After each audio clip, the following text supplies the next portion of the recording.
You woke up this morning, walked to your kitchen, maybe drove to work, sat at a desk, walked to a coffee machine, sat again, drove home.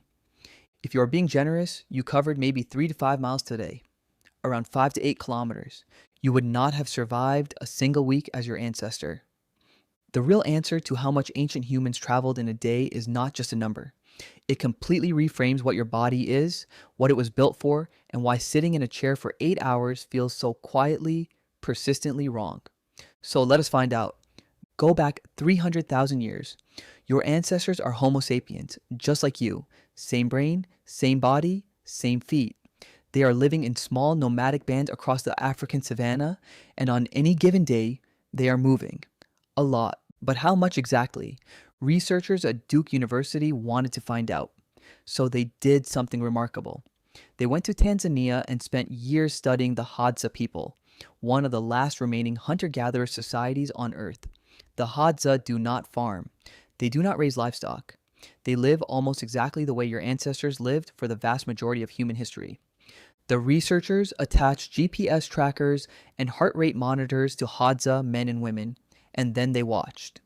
Hadza men averaged between 8 and 12 kilometers, roughly 5 to 7.5 miles, of walking every single day. Hadza women averaged between 5 and 8 kilometers, around 3 to 5 miles, not as exercise, not as a deliberate health choice, just as the basic cost of being alive, finding food, finding water, moving camp, visiting other bands, every day, 7 days a week, no rest days, no weekends, no sitting in a car, for an entire lifetime. Now, that is just the average. That is just Tuesday. When the situation demanded more, ancient humans could move in ways that would break most modern people before lunch. Have you ever heard of persistence hunting? Your ancestors did not just walk to survive, they ran, not in short, explosive bursts like a cheetah, but for hours, relentlessly, in the midday heat, when every other animal on the savannah had found shade and completely stopped moving. Researchers studying human biomechanics at Harvard University spent years trying to understand why. Their conclusion? The human body is the most sophisticated long-distance running machine that evolution has ever produced. Not the fastest, the most sustained. Think about that for a second. A horse can outrun you for 2 miles, around 3 kilometers. A dog can outrun you for 3 miles, about 5 kilometers. But you can sweat, efficiently, across your entire body. Almost no other land mammal can do that.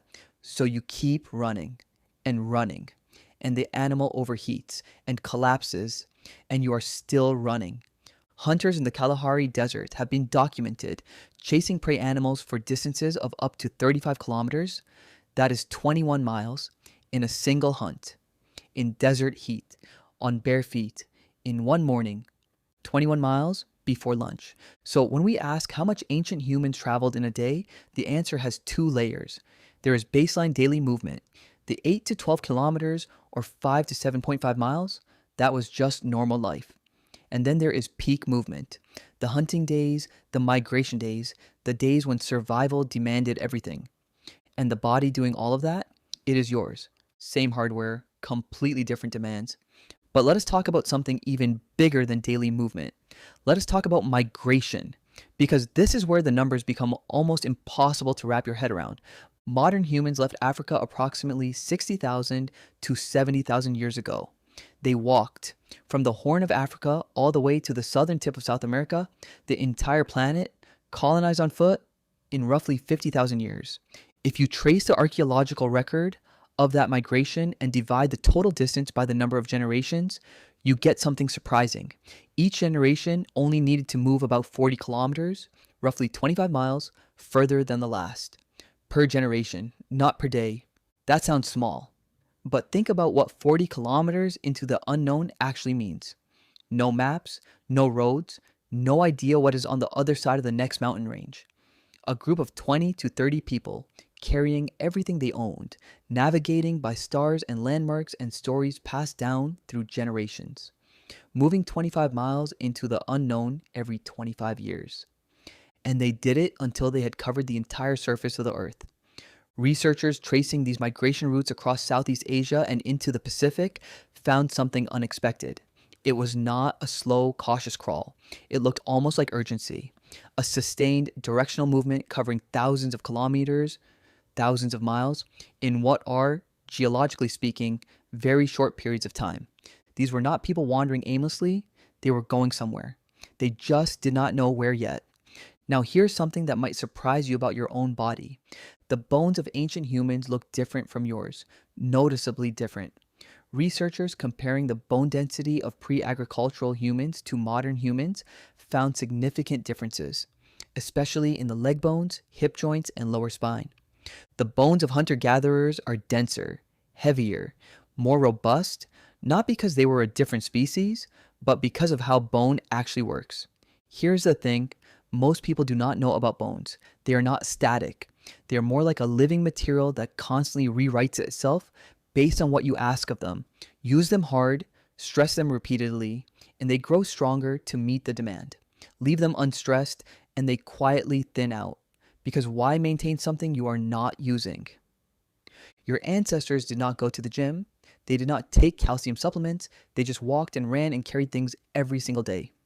And their skeletons became exactly as strong as their lives demanded. Yours became exactly as strong as yours demanded too, which is worth thinking about. But here is something most people do not consider. Moving was not just a physical act for ancient humans, it was a cognitive one. When a band of hunter-gatherers moved camp, which the Hadza do roughly every 2 to 6 weeks, they were not just physically relocating. They were updating a mental map of the landscape that every single member of the group carried in their head. Which waterholes were reliable in dry season, which fruit trees were about to come into harvest, where the predators were denning, where the neighboring bands were camped. Researchers studying the evolution of human intelligence have a fascinating theory about this. They argue that a significant part of what made the human brain grow so large and so complex, the language, the memory, the social intelligence, was not fire or tools.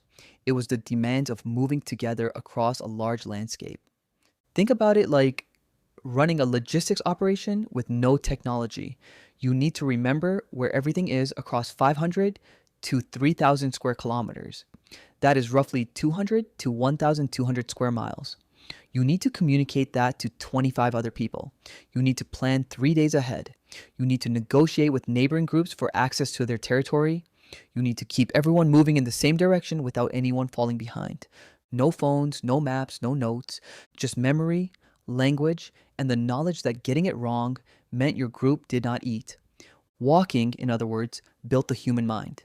Every adult in a hunter-gatherer band carried a detailed working knowledge of their entire home range, every seasonal pattern, every resource, every danger.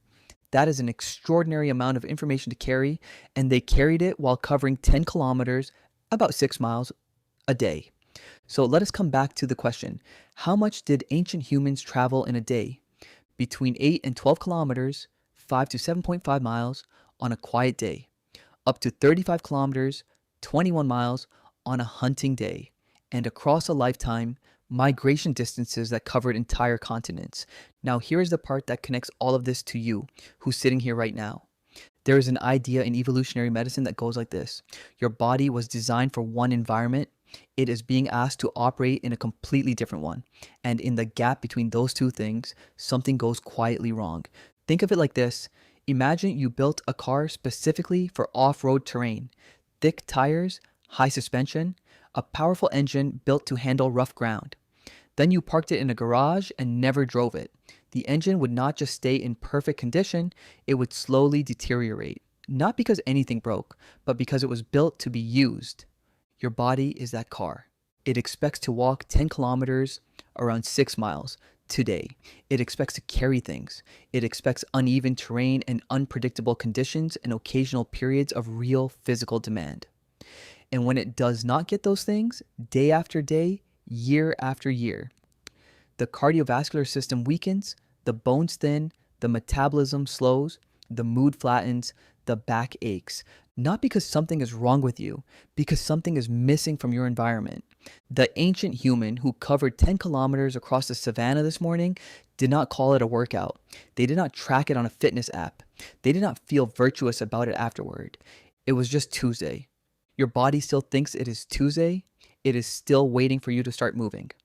The question is whether you are going to give it the Tuesday it was built for.